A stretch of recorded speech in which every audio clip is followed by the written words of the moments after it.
Why is it that most people don't pursue their dreams or don't do better than what they're doing if they're capable of doing it? I think that many of us don't go the next step because we don't know what to do yet. And I say that the reason that we don't even explore the possibility of what to do is because subconsciously we don't believe that it can happen for us, and we don't believe that we deserve it. So here's what I'm suggesting. How much time do you spend working on you? How much time do you spend every day working on your dream? In the last 90 days, how many books have you read? In the last year, what new skill or knowledge have you acquired? What kind of investment have you made in you? So I'm saying that as you begin to look at where you want to go, if you want to make it today, and things are changing so fast you have to literally run to stand still, I'm saying that you've got to make some conscious effort to begin to work to develop you. Here's something else. Most people are not living their dreams because of fear, ladies and gentlemen. I was in Columbus, Ohio yesterday speaking for a particular Ohio department. A young lady named Karen who greeted me, who organized the event. Very talented, very skillful. And she was talking about she wanted to become involved in the consulting business. I said, why aren't you doing it? I said, you have the abilities. I said, you're not here because they like you. You're here because you're doing the job. You're making things happen. And she came up with all kind of ideas, but finally she said, I guess I can't see myself doing it. I guess I'm afraid. Fear, limited vision, and lack of self-esteem is what keep most people doing things they don't want to do. I flew from Columbus, Ohio to Denver, Colorado to a major communications company. And the person that picked me up at the airport told me about the fact that the company was planning on having a major downsizing. And they offered some of the employees there an early retirement, and some of them will earn as much as $300,000. And they said, this is the last time that you can take this offer. If you don't do it when we have the downsizing, you might be among those who will lose their jobs, and all you will get is your severance pay. And only 50% of the people who were eligible to take the $300,000 took it. The others were afraid to take a chance on themselves. The others couldn't see themselves beyond that company. They couldn't see life after that company.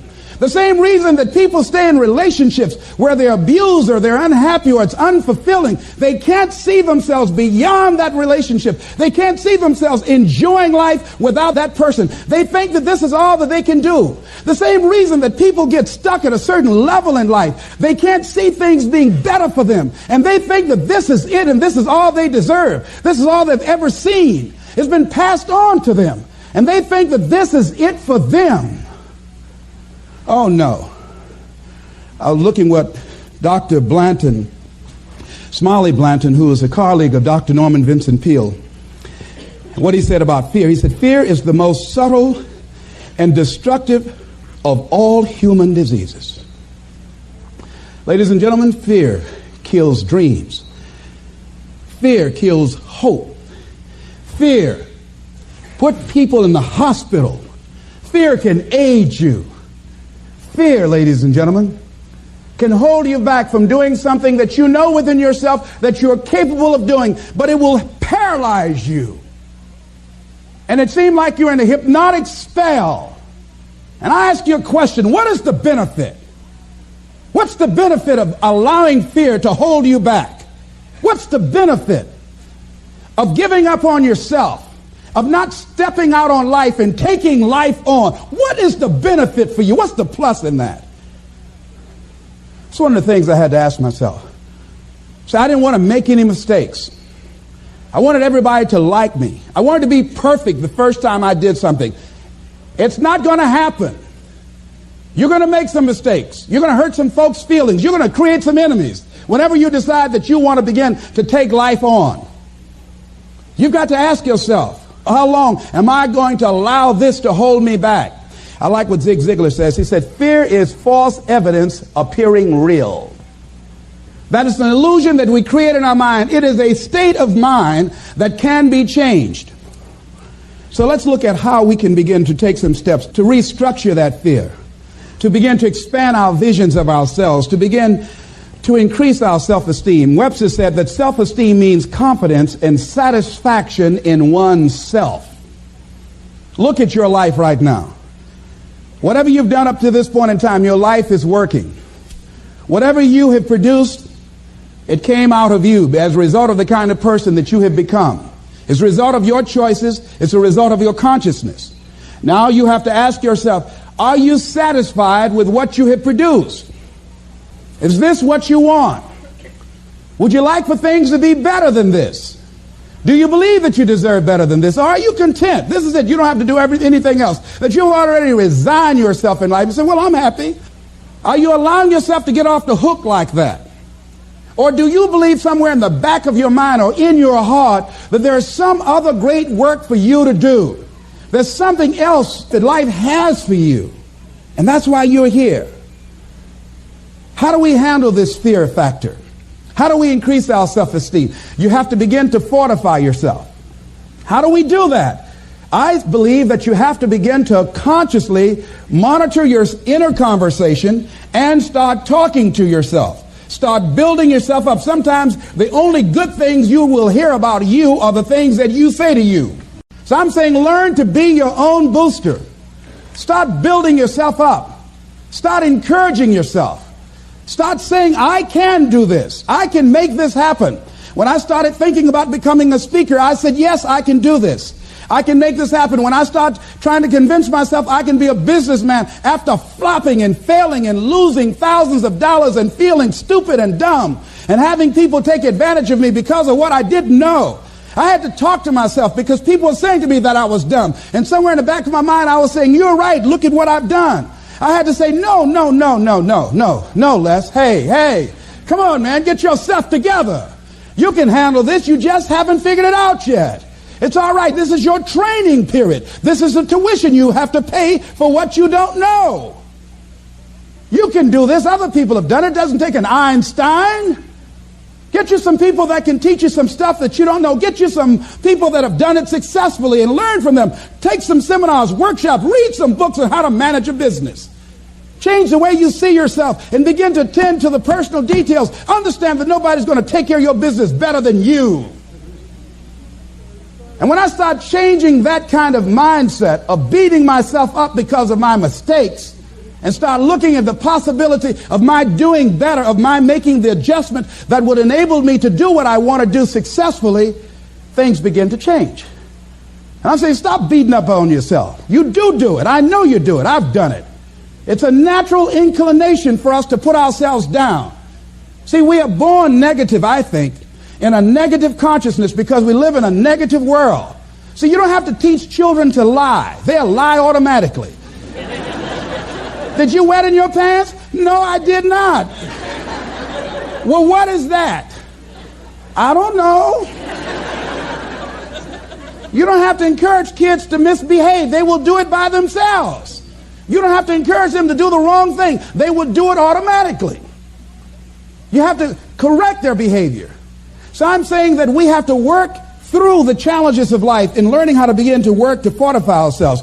Begin to guard your mind against negative programming, like turn off the television. Don't watch the news. I think that more people have a sense of hopelessness and anxiety about life. If you look at the news, you cannot feel good looking at the news. You'll be scared to death. You're scared to go to sleep. I mean, it turns your power down. You've got to be conscious of that. Don't pick up the newspaper and read it. No. Just try this. Just experiment with yourself. Now, if your job depends upon you knowing certain things, let somebody tell you just about those things. But start filtering the stuff you allow to come in your mind. You know that song you used to have? Said, don't let nobody bring you no bad news. I tell my staff, look here, don't tell me any bad news while I'm on the road. Let me handle it tomorrow. I don't like anybody to tell me any bad news at night before I go to sleep. I can't do anything about it anyhow. Why let me go to sleep with that on my consciousness? No, and my staff, they know that. Say, let it wait till tomorrow. And I have a period of time. Tell me bad news between 10 o'clock and 12 noon. After I prayed and meditated and read my books, I'm fortified. I'm ready to handle it. I deal with them, then I'm out of there and I'm going on to something else.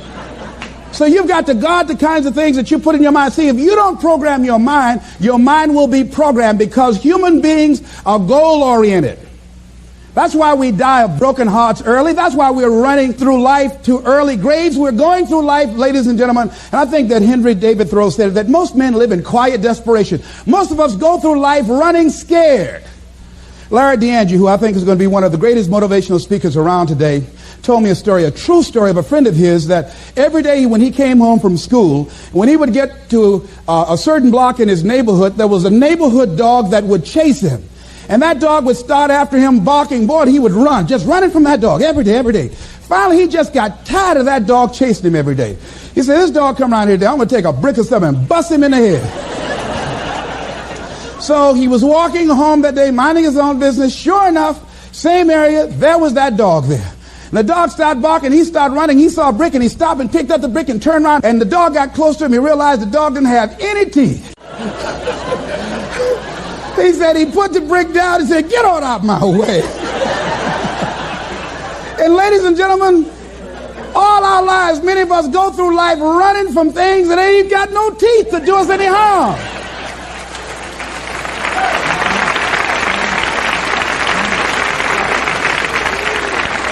Haven't you been afraid to do something, and then after you did it, you say, whoa, if I'd known it was this easy, I would have done it before. Haven't you ever had that experience? Raise your hand.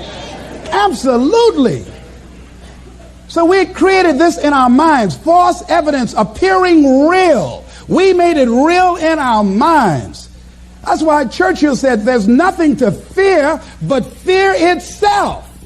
That's the destructive monster. So turn off things that can contribute to your fear. Turn a deaf ear to people that all they can do is talk about how negative things are, because they have bought into the consciousness of the world. Start attending workshops, seminars, listening to tapes on a daily basis to begin to recondition your mind, to retrain your thinking. Faith comes by what? Hearing and hearing and hearing. Listen to things that can empower you, that can enable you to create a new reality for yourself, and a new life for yourself. You might appear to be strange around most people. You know, most people think you're strange if you're happy today. People say, how you doing? I said, better than good. Whoa, what's wrong with him?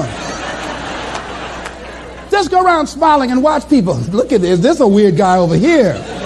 Because most people don't smile. Watch them. Look at their faces in the morning. Here we go, another Monday morning. How you doing? Haven't had my coffee yet. Don't ask me. See, these people have not found their purpose in life. That's why they're grumpy. That's why they're miserable. That's why they're so negative. They're hurting and they want to hurt other people. So start practicing using programs for your mind. Seminars, books, workshops. Keep a journal. Record your thoughts. What's happening with you? Every day when you get up, have a journal near you. I use a Jack Boland journal so that I can write down my ideas. I keep it by my bed so I can write down my thoughts. See, ladies and gentlemen, we get 3 to 4 thoughts a year that if we would act on those thoughts, they could change our life. Don't say, well, I'll remember that. No, write that thought down. I got a thought today I wrote down. A friend of mine is in the hospital. His morale is low. They're talking about amputating his foot. He's got to feel very bad. So I said, you know, not only am I going to see him, but I can't be there with him all the time. I said, I'm going to create a tape for him that he can listen to that will heighten his level of morale. We told him the other night, don't go to surgery. You are depressed. Your energy level is down. No, tell him not now. Don't do it now. In fact, most doctors who have any sense of awareness don't perform surgery on patients that are in a state of fear, that don't think they will make it. They wait till they're in a different state of mind. So I said, what about making tapes for people that are facing physical challenges? I said, that's a good idea. All right?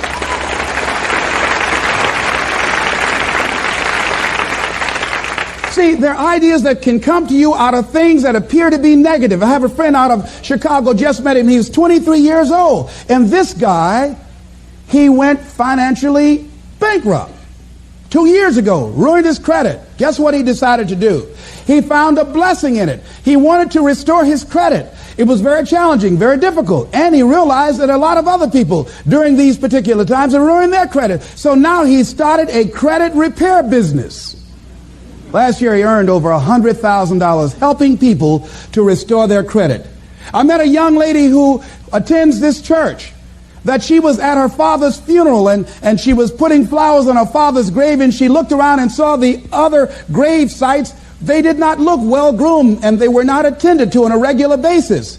She started a grave site maintenance business. Out of that tragedy, something positive has come out of it. And now she's earning more money doing that than on her present job. What idea are you sitting on? Write your ideas down. And then, what idea are you sitting on? Write your ideas down. And then, once you get that idea, take the leap. Hello? Take the leap. See, a lot of people get the ideas and just walk around with them. Have you ever had an idea and all of a sudden you looked around and somebody had that idea and gone with it? Think you're going to be going with my hospital idea. Forget that, buddy. We will be out there together, Jack. Take the leap. See, it's out here in the universe. If you don't take the plunge, I guarantee you, somebody else will. Take the plunge. Go into action. And ladies and gentlemen, you will be surprised at how things will come together. You'll be surprised. Now, you're going to have some difficult challenges. I can tell you that now. Be aware of that. Things are not going to work out exactly right. For a time they will, sometimes. And that's when life is just playing a game with you. Want you to feel good and relax. And then after a while, say, okay, the honeymoon's over now. And then life will come over there and slap you side the head. Say, what you doing out here? Well, this is my dream life. Is that right? Come over here a minute. Oh, you went to the seminar, huh? Come here. I can tell you that. But ladies and gentlemen, go into action with your dream. And don't avoid where the fights are. Get in the midst of the fight. And get some hickeys on your head. Get knocked down so you can learn how to fight, so you can hold your position. See, most people don't get out in the arena of life because they don't want to fight. Most people don't get out there because they don't want to get knocked down. They don't want to be dropped to their knees. But see, you're going to be dropped whether you're on the field or whether or not you're sitting on the sidelines. You're going to be dropped. So at least get dropped for something. Don't get knocked down while you're sitting down. See, that's how most people are spectators in life. You don't want to be a spectator. You want to get out in the field where the action is. And you will be amazed. After the struggle, there will be a calm period and things will begin to click for you. Come out here with what you got. You don't have enough money? Don't worry about it. You got the dream. You got the idea. You don't have enough resources? Don't worry about it. You need some help? Don't worry about it. You get out here in the arena, someone will look at you and become inspired and say, hey, can I help you? But if you're sitting up on the bleachers, nobody's going to ask you anything. You've got to get into the flow of action. Frances Hart called me from Chicago. She had been sitting on an idea of a show that she wanted to produce for 10 years called Mind-Body Connection. So someone saw me speaking in Chicago at a sorority convention and said, I saw a guy that perhaps can host this show for you who has energy and charisma. She called me. She was so fired up. I said, listen, on the day that you want to do that, I'm speaking in Chicago. I can do it for you. And I said, by the way, I met somebody 2 weeks ago in Baltimore who has an idea of the same type of show, and she's doing it on radio. Why don't you call her? And then she called me back. Who else would you suggest? I said, well, I know Deepak Chopra. He wrote the book called Quantum Healing, and Bernie Siegel. Could you get his number? I tell you what, I have a friend named Jack Boland at the Church of the Day. He knows how to get in touch with him. Call him, and he will give you the number so you can get in touch with Bernie Siegel. That lady started calling all around. Did not have the resources, but she had this idea and dream. And she said the other night when she came before the audience that had gathered in the studio, she said, I feel like I've been pregnant for 10 years. And tonight you're going to witness a beautiful delivery.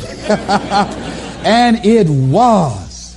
She said, I couldn't believe, Les, how things began to happen, how it all began to come together. When you want something out of life, you've got to be willing to go into action. Don't wait around for things to be just right. Don't wait for things to be perfect. Don't wait for the ideal situation. It will never be ideal. There will always be a reason. Well, as soon as the children grow up, or as soon as I pay my bills, or as soon as I get my divorce, as soon as I get enough money together, do what you can, where you are with what you have, and never be satisfied. A lot of people never take a chance in life. They don't want to take any chances. They want the situation to be ideal. See, that's not walking by faith. That's walking by sight. I was born in a poor section of Miami, Florida called Liberty City. I was born in an abandoned building on a floor with a twin brother. And when we were 6 weeks of age, we were adopted. And when I was in the 5th grade, I was identified as EMR, labeled educable, mentally retarded, put back from the 5th grade into the 4th grade. And I failed again when I was in the 8th grade. I don't have any college education, but because of my mother, and I feel like Abraham Lincoln, who said, all that I am and all that I ever hope to be, I owe to my mother. I saw a sign once that said that God took me from my biological mother's womb and placed me in the heart of my adopted mother. So my first major goal was to buy my mother a home, to take care of my mother. And I did that, took care of her until she passed at 88. But I'll never forget when I met Mr. Washington. I was in a class waiting on another student, and he came in and he said, young man, go to the board and work this problem out for us. I said, oh, sir, I can't do that. He said, why? I said, I'm not one of your students. He said, look at me. I said, yes, sir. Go to the board and work the problem out anyhow. I said, sir, I can't do what you're asking me to do. He said, why? Sir, because I'm educable, mentally retarded, sir. And as the students erupted in laughter, he came from behind his desk, he looked at me and he said, don't you ever say that again. Someone's opinion of you does not have to become your reality. And that was a turning point in my life. On one hand, I was humiliated. But on the other hand, I was liberated. Because he looked at me with the eyes of Goethe, who said, look at a man the way that he is. He only becomes worse. But look at him as if he were what he could be. Then he becomes what he should be. I've found that most people fail in life, not because they aim too high and miss. Most people fail in life because they aim too low and hit. And many don't aim at all. So raise the bar on yourself and don't ask how you're going to do it. I'll never forget when I decided that I wanted to become a motivational speaker. I saw the late Dr. Norman Vincent Peale, and my heart said, I can do that. But my mind asked the question, how? And for over 14 years, I would go see Zig Ziglar and Dr. Norman Vincent Peale and Jim Rohn and different speakers, and I would be in the audience, and my heart would pounce and say, you can do that, Les. And then when I would leave, I would be going to the parking lot, and my mind said, how are you going to do it? And I spent so many years trying to figure out how. I wasted 14 years. How many of you ever procrastinated? Raise your hands, please. Yeah, see, so as you begin to think about your goals, the most important thing is, and write this down, commit yourself. See, once you commit yourself, the how will come. The way will come. Once you commit yourself, you will then figure it out. And if you're going in the wrong direction, all you have to do is turn around and go in the other direction. You will figure it out. You want to begin to just challenge yourself. You want to stretch yourself because you really don't know what you can't do. Once you think about the goals that you want to achieve, and I really want to challenge you to make up your mind that you're going to make that happen for yourself. And I hope that it's some goal that really resonates with who you are. When I was a little boy, my goal was to just buy groceries for our family. My mother worked on Miami Beach. She was a domestic worker. And my goal was to really be able to go to the grocery store and purchase groceries ourselves. The families knew that my mother had adopted 7 children. And so they said, Mamie, whatever food is left over after we eat, you can take that home to the children. They were very kind, very, very considerate people. My mother, who when she worked on Miami Beach, the people were very kind. I was appreciative of their generosity.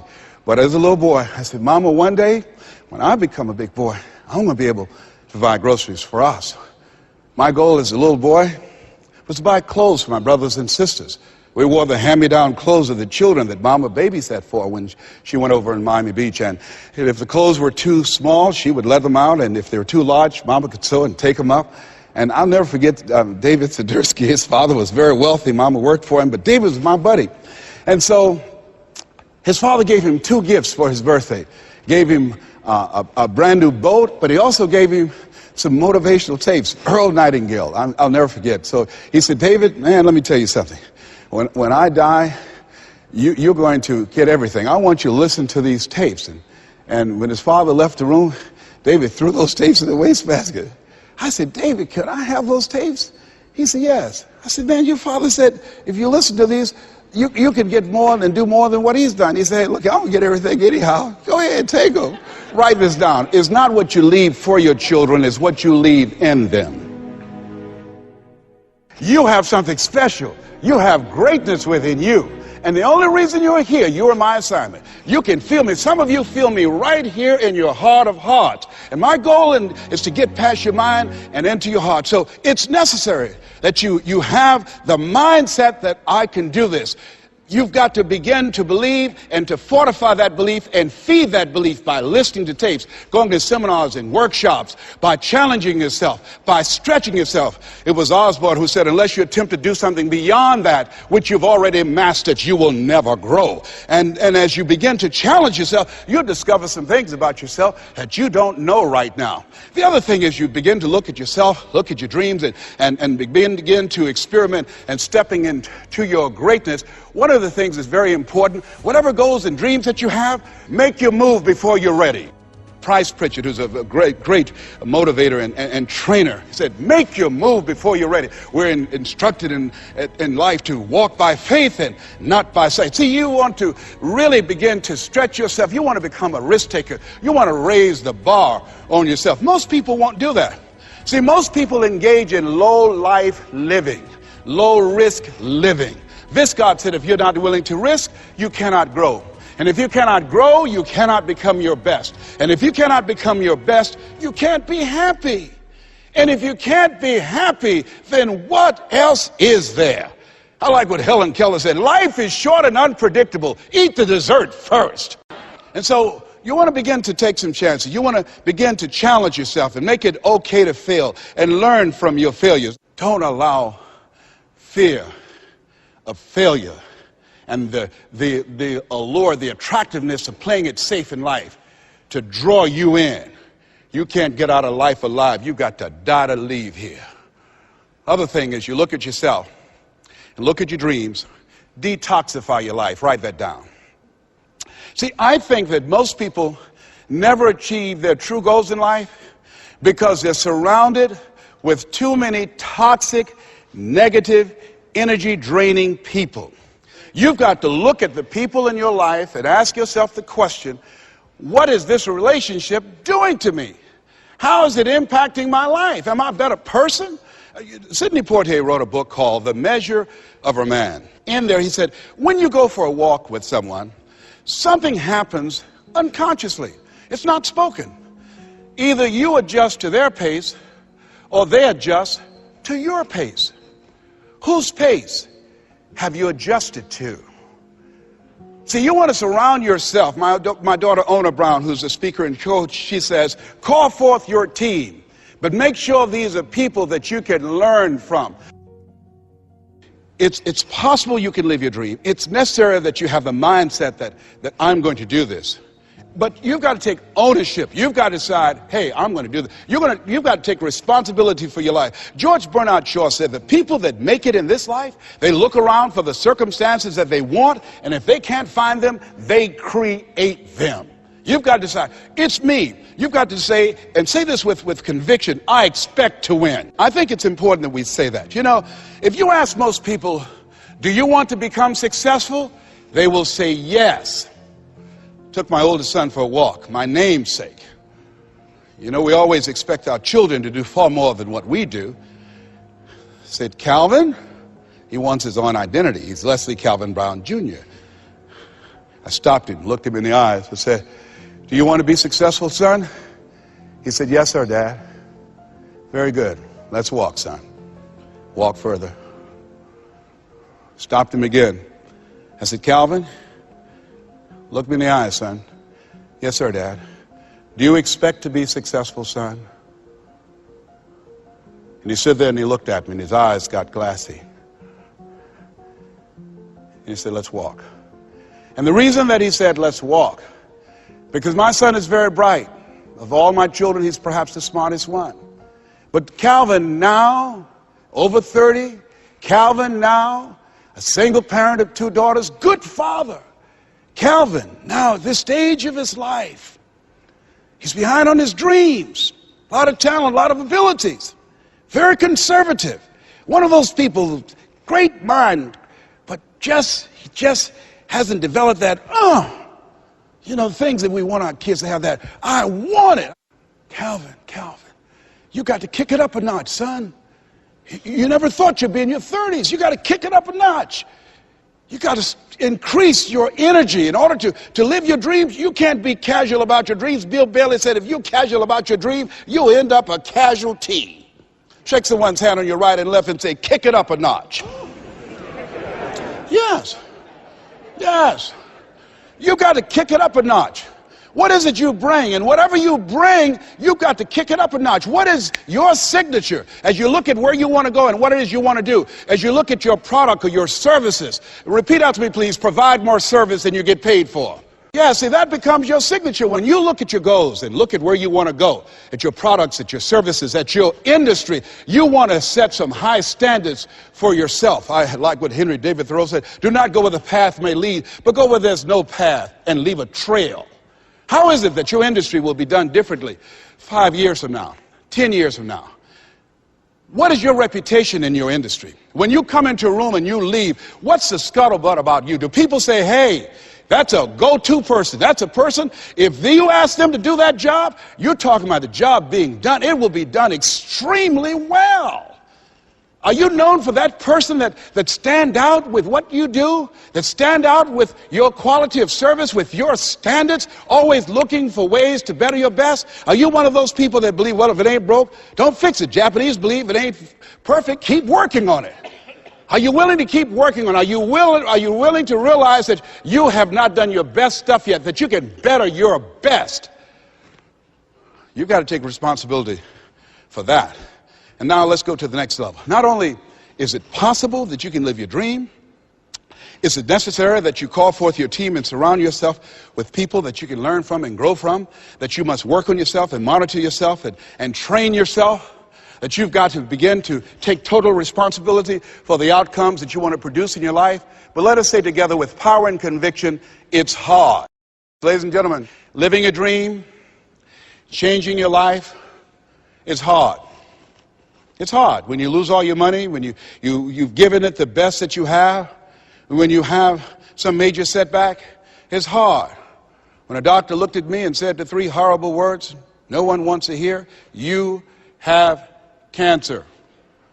It was hard to mobilize my mind and spirit, to listen to tapes and music and read scripture and be around other people and seeking out other prostate cancer conquerors to believe that I could do this.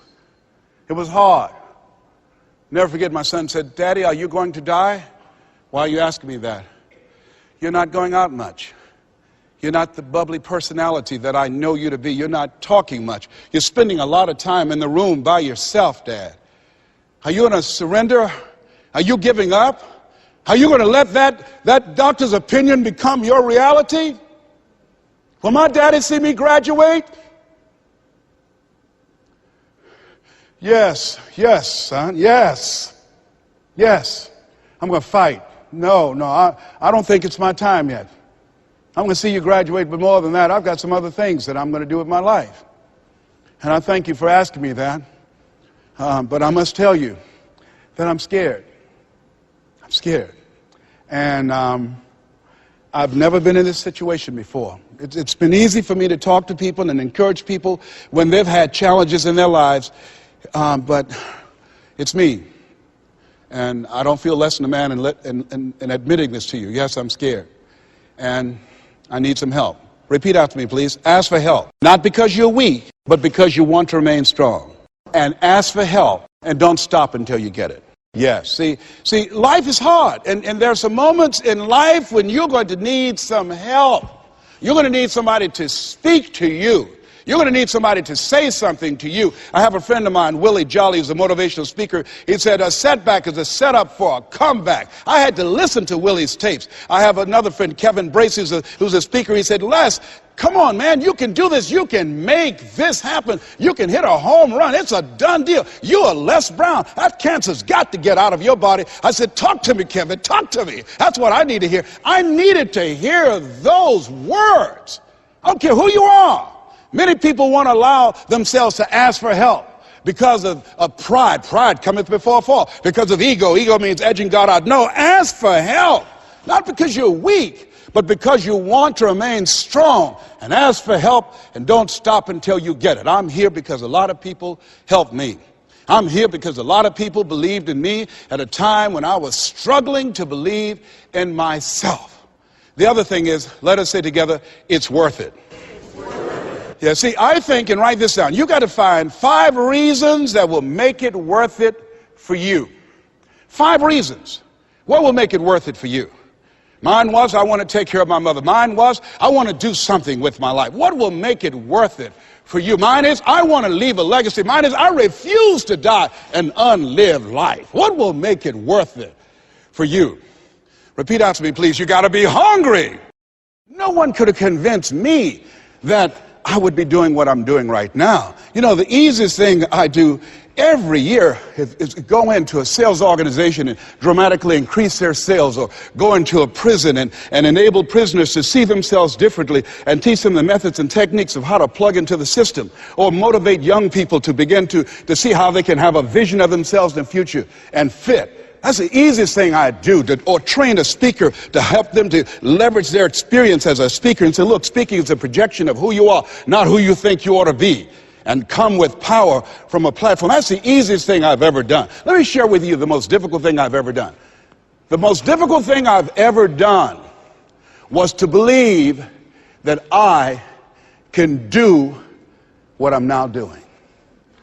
No one could have convinced me, just given my circumstances. I earn millions of dollars every year. No one could have convinced me. If both my parents came up here right now, I would not know either one. No one could have convinced me, being labeled educable, mental retarded, born in an abandoned building on the floor in Liberty City, poor section of Miami, Florida, failing twice in school, no college training, never worked for a major corporation. I did not know I can do what I'm doing right now. I'll never forget Mike Williams, my mentor. I think a lot of people fail in life because of the fact that they need some mentoring, they need some coaching. When you begin to understand and acknowledge your fear, and you go forth anyhow, you go forth in a spirit and a knowing that there's a way that you can begin to handle this. There's a way out here somewhere. There's a solution. What it is that you're seeking, that you have the capacity to whatever comes up, to handle it, to face it. And rather than feeling powerless, you begin to feel powerful. See, when all of the major downsizings that are taking place around this country, there are a lot of people who are biting their fingers in fear that they might lose their jobs. But there are few people who have decided within themselves, I'm going to make it. Some people aren't waiting to be cut. Some people are moving on their own because they feel within themselves, I've got what it takes to make it. They're not afraid about tomorrow because of how they see themselves, because of what they feel that they deserve, because of what they feel that they can create for themselves. Because these people have decided, as they look at the future, as they look at themselves, there's a way. Where there's a will, there's a way for me to begin to create a way out of no way. And when you have that kind of consciousness, when you have that kind of spirit, nothing can stop you. Nothing. What would your life be like as you look toward the future if you decided, I'm not going to allow my fears to stop me? What would your life be like? What would your future be like if you decided, to want that which you desire so strongly that it prepares you past your fears, that you experience the fear, as the one book says, feel the fear and do it anyway. What would your life be like? And I'm saying to you that all of us who have been entombed by fear have the capacity to resurrect ourselves. Is it easy? No. It's not easy. Can I do it? Yes. What's one of the ways to get started? Some of us need somebody to hold our hands. Sometimes we need somebody to help us out. Be willing to say, I don't know. Be willing to reach out. Be willing to get some assistance to take you to the next level. What great athlete. You never expect boxers to make profound statements. I think it was Joe Frazier who said this one. He says, all of us are like the blind man at some point in our lives standing on the corner waiting for somebody to lead us across. See, all of us at some point in our lives need some help, need someone to reach out to us, to throw out the lifeline, to help us go across some treacherous waters that we couldn't navigate by ourselves. None of us do it by ourselves. All of us at some point of our lives. We need that kind of help. We need that kind of assistance because we grow from the people we have in our lives that can enrich our lives personally, professionally, spiritually, and all the dimensions of our lives. We don't grow in a vacuum. So as you look at yourself, what are the fears you have that maybe you need some help in strengthening yourself in that area? As you assess your strengths and your weaknesses, as you begin to approve yourself and your passions and your dreams and your goals and the things that you want, if you decide to experience all of your true potential, as you decide to manifest all of your greatness, as you decide, wait a minute, what else is available to me out here if I decided to experience the fear of rejection, the fear of no, the fear of failure, the fear of standing by myself? What else is available? Of taking a chance, a fear of losing it all. What else is available to me that will bring some extra meaning and value? The fear of people not liking me. You know how many people do things they don't want to do because they want everybody to like them? Everybody's not going to like you. Excuse me, special announcement. Everybody's not going to like you. No, it's just not that kind of world. But you know, there are a lot of people who won't take positions on issues, who won't take a stand for things they believe in, who won't speak up for themselves because they don't want to make anybody mad. Oh, it was Bill Cosby. He said, I don't know what the secret of success is. He said, but here's what I know what the secret of failure is. He said, trying to please everyone. I guarantee you that as you begin to give more of yourself in your work, give more of yourself in your marriage, give more of yourself in your relationships with your families and friends, give more of yourself to your talent, to your vocation, to your job or your business, as you begin to set high standards for giving that which you have been given to share in the universe, I guarantee you that life takes on a whole new dimension, that you'll be happier. You have a greater sense of happiness and fulfillment in life. Now, that doesn't mean you're not going to have some challenges. That doesn't mean that you're not going to have some problems that you'll be dealing with on a day-to-day basis. No, that doesn't mean any of that. No, that will not exempt you from that.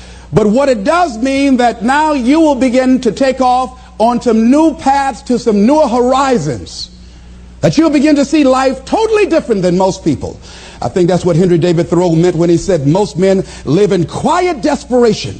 That most of us go through life because we're not using that which we've been given, that we are punished, that we're going through life getting up in the morning with no reason to get up. See, once you find out your purpose in life, and once you decide that you're going to live a life of sharing and giving and contributing to life, you don't need an alarm clock to get up. That you move differently. You have more life in you. But most people are walking around dead. Most people are looking lifeless. Most people find it a hard effort to smile. Most people are abusing themselves with alcohol and drugs and evading their own greatness and holding back on themselves. For years, I was cheating myself. For years, I could have been doing exactly what I'm doing right now. But I was afraid. I didn't feel I was worthy, and I didn't want to recognize that which I had been given. I had a limited view of me, and I was literally running away from me. I mean, life sometimes chases and I say, no, we want you to do something great. No, not me. Go get somebody else. No, you're not talking about me. No. You don't know what I've been doing. No. We want you. We can just groom you and train you and get you ready. Me, yeah. Are you sure? Me, yeah. No, not me. No, I'm just down. No, I don't want to do that. See, ladies and gentlemen, one of the reasons that we should begin to give more is because we owe a debt. Reading a book, John Powell. Well, I'm afraid to tell you who I am because you might not like me, and that's all I've got. A line in there I love to quote, we are made by those who love us and by those who refuse to love us. As I talk to you right now, you're looking at a lot of people up here, ladies and gentlemen. It's not just Les Brown standing here. A lot of people have contributed to make me who I am right now. None of us are here because of our own doing. All of us have had life to contribute to us. Many times complete strangers. So we all have cookie people in our lives. What do you mean by cookie people? Cookie people and chicken soup people, as I call them when I do my workshops. Cookie people are people like Miss Lillian. When my mother used to whip me as a kid, and I was the bad twin, always getting in trouble, Miss Lillian would hear me screaming, and after Mama would get through, Miss Lillian would come over to the house and give me some cookies and milk. And my mama said, what you doing back there, Lillian? I'm just giving him some cookies, Mamie. And she said, here you are, Leslie. Even though you're a bad little boy, I brought you some cookies. So cookie people are people who, even when you are bad, even when you are not being who you really are, they look beyond your faults and see your needs. Even if you're a moody person and curse them out and dog about sometimes, these cookie people love you unconditionally. How many of you have ever had cookie people in your life? All right. So we all have had cookie people that the universe has put in our lives to contribute to us. The other people are the chicken soup people. Chicken soup people are people that you can call at 2 o'clock in the morning and say, I got a flat tire, will you come help me? Or my battery is not running, would you come give me a jump? Or I need some help, would you come get me out of jail? If you don't have some chicken soup people in your life, you better get some. But these are people that you can always call on to help you out. So I'm encouraging you to give a letter of appreciation to some of the cookie people in your life. Some of them might have already made their transition. Write some letters to some people who were a leg up for you, some people who contributed to you being who you are. And just say, I was just thinking over the years, I know you know I love you and appreciate everything you've been to me, but I just wanted to drop you this letter. How do you think they'll feel if they get that? Just out of nowhere, just want to thank you for how you have enriched my life. You might not have thought much of it, but because of the help and assistance you gave me on that particular day, that was a turning point in my life. Why should we give? Well, giving creates a vacuum.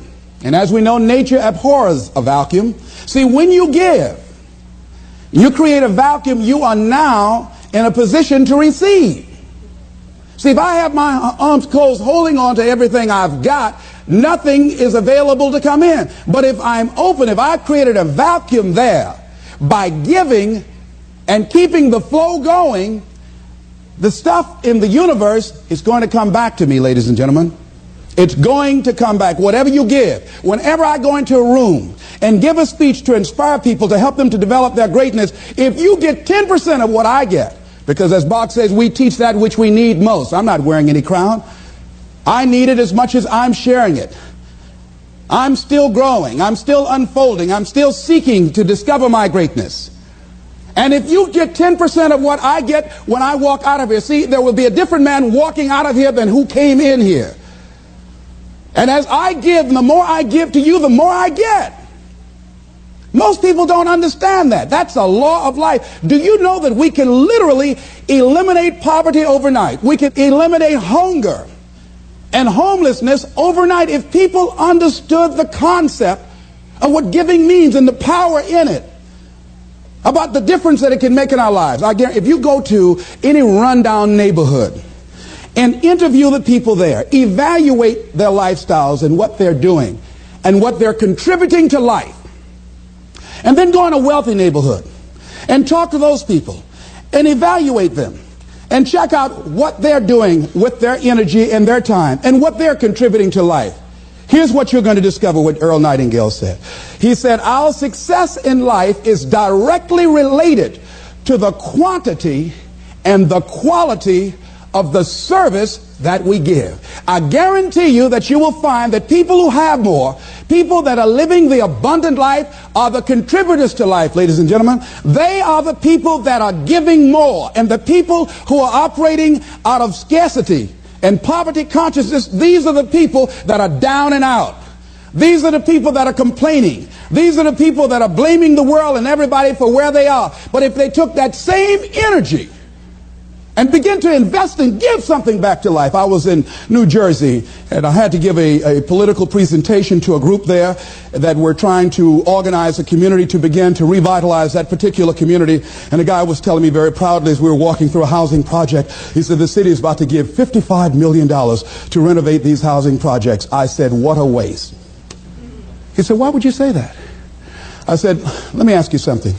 And the person that was standing next to him, I said, do you live in this building here? He said, yes. I said, how many families live here? He said, 6 families. I said, we walked in the door and we can smell the stench of urine. Does it take a genius to go down to the store and perhaps sacrifice buying 3 packs of cigarettes and buy some Tide soap and water and come back here and wash this stench out of here? Does it take a genius to get a can of paint and paint over the graffiti and repair the mailbox?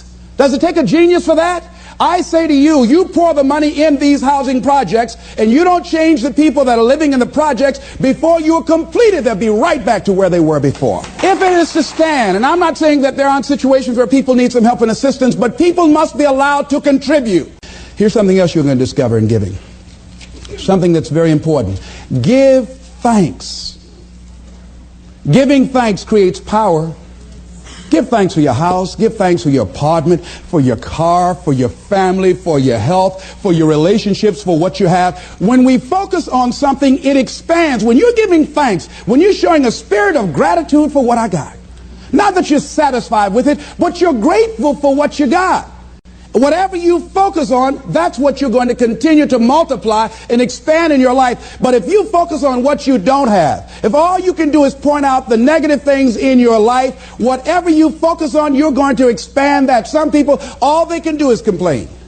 That's all they can do. They can't find anything to say good about life or about anybody else. Every time they open their mouths, that's what their minds are consumed with, and that's all they're producing in their lives. And these are people that you don't want to be around. Develop a spirit of gratitude. I'm thankful for life. I'm thankful to be an American. I'm thankful to be on this part of the planet. I'm thankful to see another day. No, things aren't what I want them to be. No, I don't have all the things I want to have. But I'm thankful that I'm still here. I have another opportunity, another day to live, another chance to contribute, another chance to make a difference in life. So begin to give thanks for what you have. Whatever you focus on. Remember now, you want to become aligned with the universe. If you have scarcity in your life, it's because you have a consciousness of scarcity. As you begin to become thankful for what you have, for the abundance that you now know is coming your way, that you're attracting to you, for the good relationship that is coming your way right now, it will begin to create incredible opportunities for you to begin to improve your life and the quality of life of people around you. Giving is also, ladies and gentlemen, forgiving. Give forgiveness. Many of us do not realize that we cannot grow, that we are blocking ourselves, we are blocking our good in the universe. We're literally standing in the way of the flow of what life has to us because we haven't learned how to forgive. We haven't learned how to let things go so we can get on with our lives. When we forgive, ladies and gentlemen, it's not for the other person. Oh no, it's for you. It's not for them, not because they deserved it or they earned it. You're forgiving other people. First of all, you've got to forgive yourself. But when you forgive other people, it is mentally and spiritually healthy to forgive. To let that luggage go, as Paul said, forgetting those things which are behind, reaching forth unto those things which are before. Oh, we hear it, but it's hard to do. It's hard. What you have is enough. Whatever you have to give. And the more you give, the more you realize you have to give. And we all have to. There are people who made the supreme sacrifice for us to enjoy freedoms that we take for granted.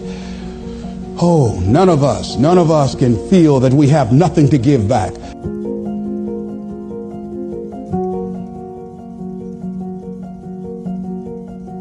If you do what is easy, your life will be hard.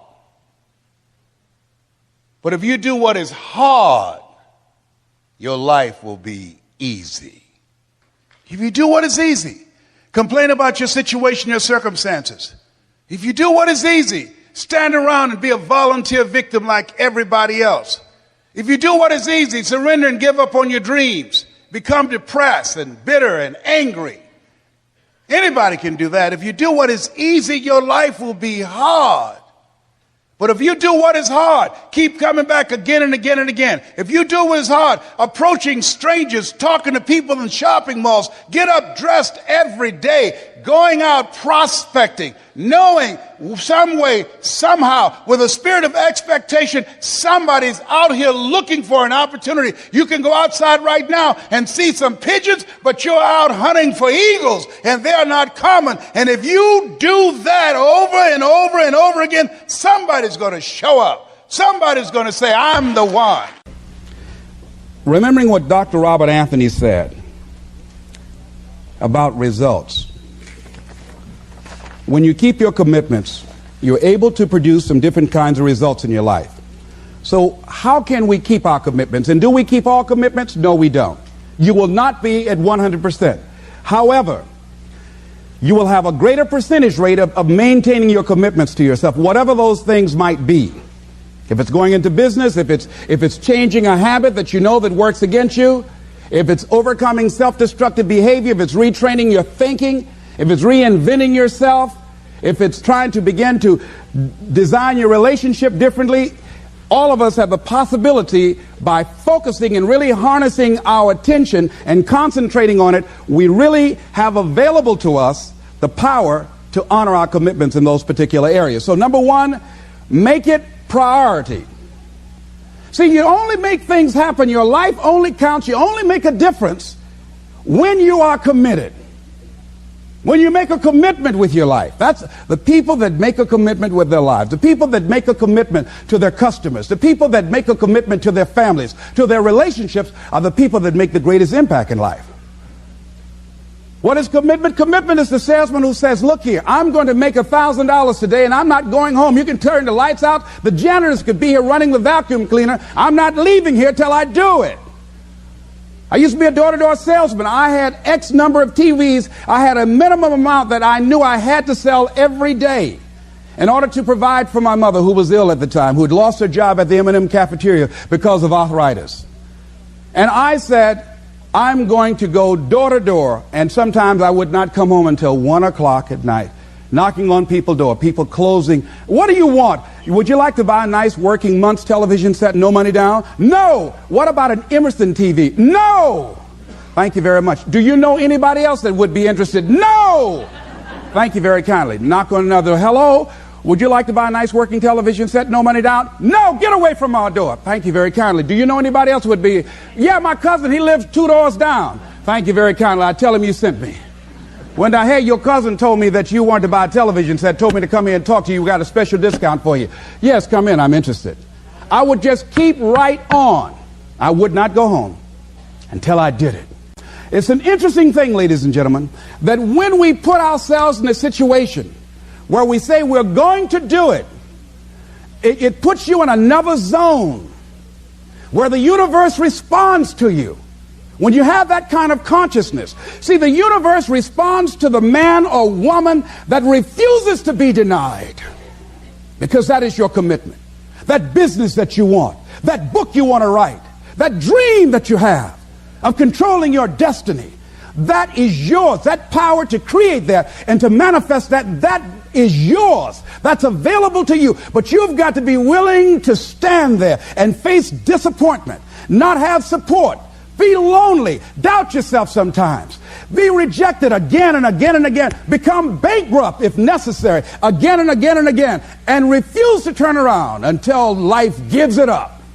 Nothing can resist a person that has that kind of commitment. the people that have made a difference on the planet.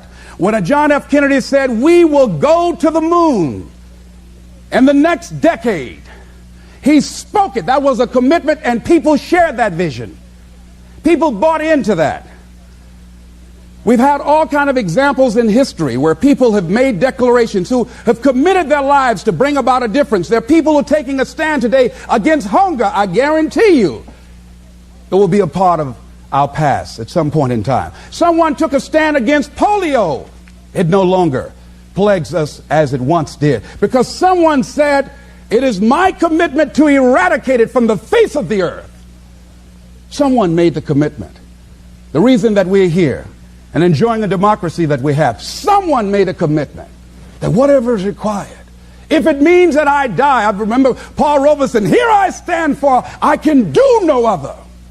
And that's how you must be. Commitment means standing up for your life. It means honoring yourself. It means beginning to say and to see and recognize your alignment and oneness with the universe, and that you are a channel for life to express through. And we short-circuit it with anger. We short-circuit it with fear. We short-circuit it with envy. We short-circuit it by being lazy or apathetic or giving up easily. Why? We say, oh, it's too hard, it's too hard. We don't challenge our spirit. Ladies and gentlemen, there's nothing as powerful as the human spirit. You can't destroy it. You can pervert it, but you can't destroy it. I was reading Man's Search for Meaning by Viktor Frankl. What a powerful book. I'm reading it now for the 7th time. And he gives so many graphic examples of the power of the human spirit. And so what are some of the things that can fortify us and give us the kind of inner strength that will allow us to forward ourselves into the future by manifesting our commitments? Number one, commitment means in some cases going back to school, getting some training, sitting up in classes with people younger than you, putting yourself in a position where you don't know and that is awkward and uncomfortable, but because of your commitment to develop yourself, or to go back to school to get a high school diploma or to get a college degree, that it doesn't matter, feeling dumb and saying, what am I doing here, sitting up in some boring class?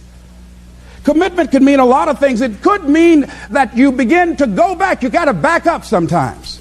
It means to back up and not give up, to regroup, back up and regroup and come back again. Because life has waylaid you, because you got knocked down. I know when I was working on my dream, there were times I lost my house at one point. I lost my car. I was broke.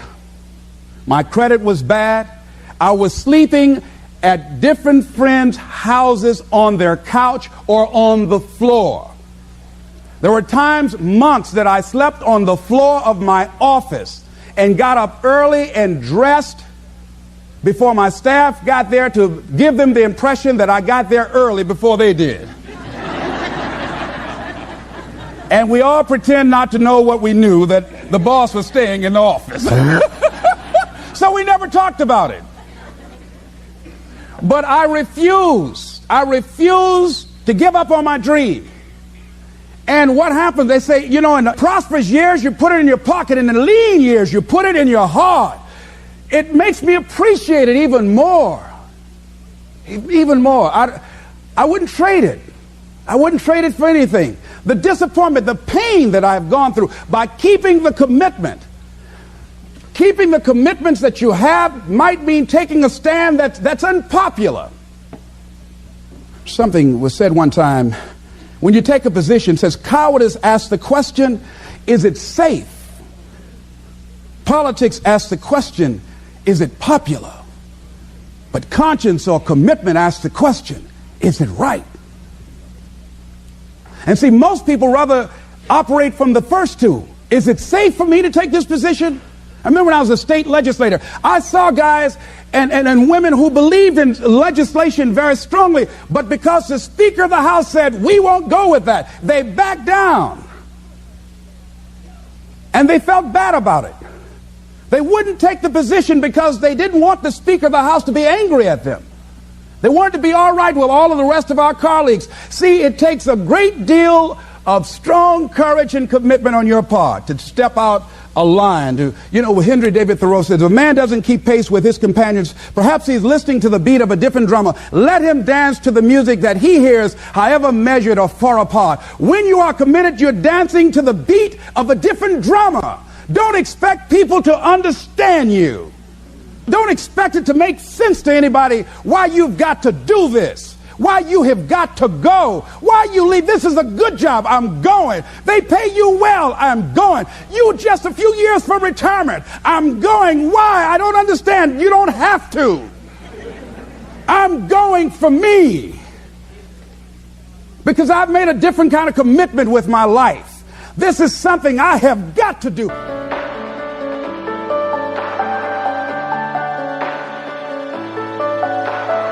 Thank you for watching.